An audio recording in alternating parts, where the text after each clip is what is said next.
all the different little interviews you guys have been doing, little interviews, big interviews you guys have Yeah. been doing. And probably in a different world, you'd be, sitting on Graham Norton's couch alongside other celebrities, Yeah. meeting all the people who, if you had been able to do that, who would you have wanted to sit alongside on Graham Norton's couch? Like I think Will Ferrell and Mark Ruffalo and Billy Porter are pretty much up there. They're the people who were on the show as well this Friday. So yeah, it's just I find it really difficult to compute that we're even in that conversation, if that makes sense. That like who would you want to sit beside on the Graham Norton couch just seems like a really weird sentence to me. Yeah, I guess that must be true also because you're not sort of physically going out into the world and Yeah. being able to sort of like be famous with all the other famous people. Yeah, but that again, that's a weird. Be famous with the other famous people is something that I can't really fathom. Have people been recognizing you on your, on your 1 day a week? I mean, sorry, 1 time a day jaunts outside, or Yeah, there's been a little bit of that, but everybody's been so lovely. Like it's been again, people coming up saying, "Well done, really love the show," and it's really hard. It's really hard when people are complimenting you to kind of respond in a like all you can really say is thank you. But yeah. um, you said when we last spoke that you had no problem watching yourself on screen, which I was really surprised about, because I'm even struggling right now looking at myself in the top view of this Instagram live. But have you been reading all the stories? I mean, have you been reading all the interviews and all sort of the blog posts about the chain that you wore, and have you been following sort of the way it's been blowing up? Yeah, so I kind of like avoided it for at the start because I wasn't sure how it was going to all be received. But then, kind of as the weeks have kind of continued, everybody around the show has kind of been like, Twitter is a pretty safe place at the moment, which normally isn't the case. So yeah, it's like I think it's important to like enjoy things like this when they're received well, because God knows that a lot of the time things aren't received particularly well. So yeah, I have started to enjoy it a little bit more. I have to say, I mentioned the chain, and then I saw something flick by saying, "Where's the chain?" There's a That seems to be. I feel like the chain yeah. was the third star of the television show. Have you noticed? Mhm. Have you been hearing the feedback on that? Yeah, I just came off an interview there, and apparently there's a dedicated page to the chain that's now on like 100,000 followers. So that is nuts to me to imagine that. Are you wearing it right now? No, I'm wearing my own one, which Oh, you is have your own one. yeah. What happened to the one in the show? I heard that it was Oh, lost and then found. Daisy has it now. Oh, Yeah, good. yeah. Why do you think the chain in particular has had such a resonance for people? I have no idea. I think I don't know. I think maybe there's something slightly totemic about it's just something for people to that they associate directly with Connell because I don't know. I haven't noticed people talking about chains with particular passion beforehand. So yeah. That's fair enough. Yeah.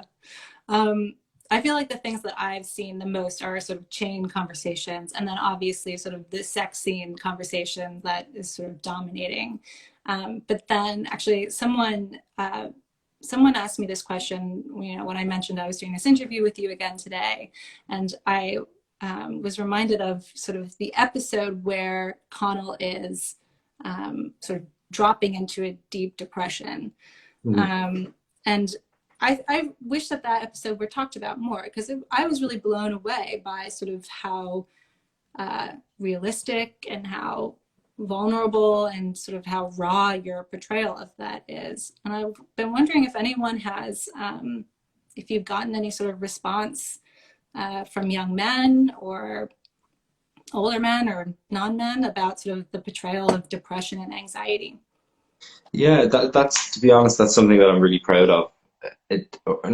proud of in terms of how it's depicted in the show and how it was written, and something that I definitely felt a lot of pressure with in terms of um, bringing what is a reality for a lot of young men or men in general to the screen, and for the benefit of the series, it is fiction, but a lot of people are really living through those things, and that came with a lot of pressure when you're representing something that is very important, very present in people's lives. But yeah, it has been lovely. There has been people who've reached out and been like, "Oh, I've said those things to a therapist," um, and people have quite cathartic responses to it. So it really is something that genuinely touches me when people reach out like that. Mm-hmm. Is it something that we're working on at Mr. Porter, is just sort of helping, or, we have a sort of mental health series where we're trying to help men become like a little more related to their emotions and to sort of mental health issues. Is that something that interests you? Are you, I do feel that scene, that episode was really sort of one of the strongest ones. And I imagine that might be because, I don't know, not necessarily because you connected with it personally, but because I don't know, you tell me. I'm answering this question for you. Sorry, say it again. So it was just such a strong portrayal. Is it something that you sort of connect to in sort of a personal way? Is it something you feel is an important conversation to be had? I think so. I think men can sometimes be particularly stoic when it comes to talking about their emotions, and I think Connell is one of those people. He doesn't particularly engage with his feelings as much as he probably should, and I think that it's definitely something that is very present in the society in which we live, and definitely a conversation that I'm glad has been maybe opened up more than it has in previous weeks and months. Mm-hmm. I think it's also especially relevant right now, when we're all sort of stuck and in our houses and feeling all sorts of feelings about all the feelings. Yeah. To that end, I also asked you last time we spoke about what you were doing while alone at home in isolation. And you said you were not a sourdough maker, but that you were running quite a lot. Have you added to what you're doing in isolation list since then? Yeah, I've bought myself a little keyboard just to pass the time, which is definitely helping with that. Running and playing a little bit of keyboard and reading. Any book suggestions? That was actually one of the questions. If you have any recommendations for books, especially since you were in this big book show. Yeah, so I finished Just Kids recently, which is amazing, and I loved it. I'd recommend that to everybody. And I've just started Where the Crawdads Sing. So I don't know if that's good yet, but I've heard that it's very good. So yeah. Any television shows or movies? I've been watching the Michael Jordan documentary is really fun.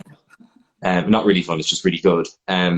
But I've been doing probably less watching of stuff just with work and things, trying to read.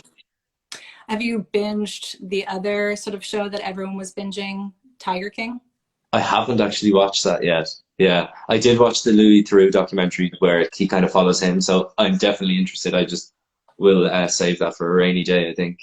Oh, don't save it. Get on it now. It's totally bonkers. It makes absolutely no sense. Every moment you're just going to be like turning around, trying to engage with someone about how insane it is. Okay. So we asked our audience if they had any questions for you. And not funnily enough, obviously a lot of them are about sort of the show. One thing that I actually was curious about too is that, the ending is, I don't want to, spoiler alerts for everyone. If you haven't watched it or if you haven't get off this Instagram live now. Just get out of here. We don't like you anymore. But, watch it and come back.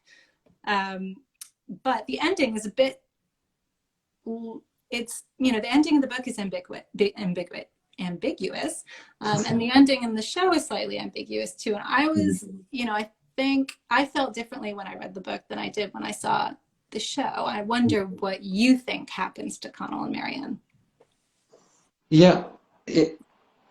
So I think Connell goes to New York. I think in classic Connell fashion, he probably struggles with that for a good old period of time. But I think fundamentally, I think Connell's a very good writer. I think he's really good at what he does. And I think he'll obviously miss Marianne and everything, but I think both of them will live in each other's lives, but out of it for a certain period of time. And my fingers are crossed that at some point they manage to find each other again. And I think they do. And this is all my opinion, and who knows, they could end up hating each other, but I severely doubt that. No, yeah, I doubt that too. I remember reading the book and thinking, no, this is just temporary. They're definitely going to end up together again. Yeah. But then in the show, actually, what I thought you guys did really nicely was, or this is what I came away with it, was that maybe there was an understanding that you guys would just be okay on your own, and like not you, that Connell and Marianne had, had done enough for each other, that they'd really sort of saved each other, so they could. Yeah, and I think that's the important thing about it. Is like they have gotten to the point where they have allowed each other to be by themselves, and that doesn't mean they love each other any less. In fact, it means that they love each other more. That they're able to do the thing. Particularly Marianne, she's able to let go of the person that she loves for his benefit, and he knows that he has to go, but that he loves her. And I think that is, to me, it's quite moving. Mm-hmm. Yeah. And, just because I made this slip, are you at all worried that since this has had such a strong impact, that now you're Connell, and that Connell is Paul, and Paul is Connell forevermore? Or? No, I think I'm far more disappointing than Connell is, unfortunately. But no, I think look, I think it's great that people have responded to the character as much as they have, but it's all an act. So you're just actually just terrible and really. I'm a terrible, awful human being. Yeah. We can all tell. Let's see, another. There were so many chain questions, but there's only so much one can say about a chain. I think it's just the chain is the chain. The chain is the chain. It is separate. Yeah. It should get its own show maybe at this point. Yeah. Just loads of severe close-ups on the chain and lots of really dramatic music. I definitely watch it. So another big thing was a lot of people, I think, because there's some sympathy for both you and Daisy and everyone else in the show, that this is sort of this great moment because we're all captive and have to watch television. And so, undoubtedly has helped the success of this, that you guys don't get to enjoy it. So, what's the first thing that you want to do when we finally are released from our cages and able to go back outside? Yeah, it's maybe like but definitely it's like see pals, it's like see Daisy, see people who we made the show with, see my family, all of these things, because I think the thing that you learn in isolation is that, like, as noisy as everything can be in the world, that like the thing, and it sounds totally cheesy, but the thing that is important is the central relationships in your life. And isolation has given us all, I think, a kindly reminder that is most people's priorities. Mm-hmm. Indeed, yeah. Let's see. Oh yeah, one funny question was, is your favorite drink Mescal? I've never actually drank Mescal. I think I'd be serving quite a look if I was drinking Mescal. I'll definitely try it. It's a form of tequila, isn't it? Yes, yeah. I'm not a tequila person myself either. Yeah. I think I have to try it just for the crack. Yeah. Just for the crack. What does that mean exactly, for the crack? I always forget. For the crack is like just for the crack. It's like just for the giggles, just to do it for a bit of fun, just for the fun. Yeah, that took me way too long to answer. And someone also asked the question, how did you nail the Sligo accent? And is it actually different from the accent you're doing now? I'm sorry, I'm revealing my New York. It is. I live where I'm from, and it's like East Coast. Typically, it's landlocked, but it's like over the eastern side of the country, and Sligo's out west. So yeah, it's an accent. My dad's from West Clare, which is close, so it's a sound that's been familiar for a while. Mhm. Okay, I think I've kept you for quite a long time, but thank you so much. I really appreciate it. This has been so much fun, and it's nice to connect to you again. And then I guess next time we have to do another interview over the radio, and then we'll just like we'll do Yeah, all the different kinds of interviews. Yeah. yeah, that's the next one. Thank you very Okay. much for having me. Thank you so much, and thank you See you everyone later. for coming and watching. See you later. Bye. Bye.